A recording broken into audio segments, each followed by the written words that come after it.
It's Vickie. I'm coming to you from Upper Room Ministries, giving you a daily dose of spiritual oxygen. Contemplate this. Your distractions are blocking your attraction to the gaze of the King of Kings, who is the healer. Many people ask me, why aren't I healed yet? I've done this, that, and the other. This is one of those stepping stones that you need to contemplate, because there's many distractions that interfere with the attraction of training your gaze on Jesus. The Lord told me one time, he said, train your gaze on I, who am the source of your strength, courage, and wisdom. For if you do not train your gaze on me, you too will be caught up in the chaos and confusion that is to come. The chaos and confusion is here, right? But the Lord gave us a direction. I just got a notification of a priest overseas who was shot. Don't worry, it's not someone that you and I know personally. But my whole point being, that could be part of the chaos and confusion, right? So the moment I get a notification of this, I get notifications of all kinds of things that look desperate and difficult and a challenge and, oh no, what shall we do? I don't spend very much time with that at all. Maybe 3 seconds goes by before I train my gaze again. I don't want to be distracted by what's going on in the world. I want to be attracted to He who is the healer. She, our Heavenly Mother, who has graces to disseminate upon us. As I'm gazing, I can see in my mind's eye the Jesus. I can see Mary. And in this way, I am directed. They are my GPS. They are your GPS. So you can have healing and breakthrough. This Saturday, I'm going to be on Queen of Peace Media for the Healing Hour. I would like to see you on there, and I would like to claim healing for you. I'm having you do the work ahead of time of removing blocks. One of the biggest blocks that I find that is difficult for people to let go of is judgment. Let me tell you why we do that. We actually do it as a protective mechanism. Yeah, we judge for a protective mechanism. The protective mechanism is this.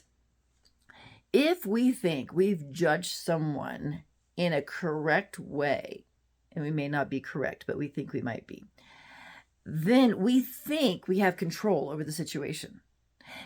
Having control over a situation makes us feel safer, makes us feel more powerful versus less powerful, versus feeling unsafe.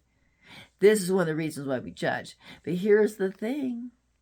It's a block. It just is. There's no way around it. It is a block. And by the way, the Lord gave me a course correction.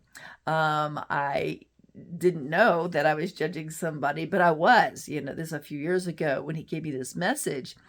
I was fearful of how this person was viewing me, seeing me, and judging me. And then the Lord said this: when you fear the judgment of another, you too have judged them. I was like, what? I did, didn't I? Rats. And that was a barrier for my peace that I wanted. Once I recognized this and Lord gave me that course correction, the barrier was removed and the peace was restored. Do you see how that was a block? Do you see how these distractions, such as judgment, such as, even anger, where we feel righteous anger, there may be righteous anger, but it might not be. You might just be labeling it righteous anger. You have to check it out and get a word of knowledge. Here's the thing. Again, if we have that in place, then we feel as if we have control over a situation, because we don't like to not have control, right? When we have control, we feel safer, we feel less vulnerable, we feel more powerful. All that has to go. Oh yeah, no blocks. Because in truth, you're not alone. In truth, He who is all powerful is with you. In truth, you're not as vulnerable as you think you are, because he is in charge if you allow him to be in charge of your life. May the divine will be done unto you. Take this as an invitation. This is not about shame and blame. It's about freedom, rescue, and I got it. Did you? The oxygen, the spiritual oxygen of his love. We don't realize it until someone points it out. And I pray that you see this as actually a gift that you can open, going, wow, wasn't I? Wow, I don't have to, me, be in control, because he is, if I allow him to be. Oh, yes, he's all powerful, and he can do anything. But do we let him? I've gotten a message before where I heard the Lord say, my children have put me in a box which confines my hands to gift them with freedom and healing. How do we bind his hands? The gift he gave us, we use against him, actually. But he wants us to choose because we have free will.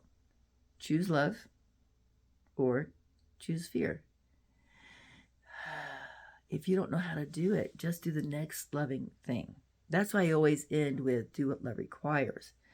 I don't always know what the next loving thing is. But he says, if you don't know, then do the next highest good. Amen. That next highest good may be humility, compassion, generosity, gratitude, and praise.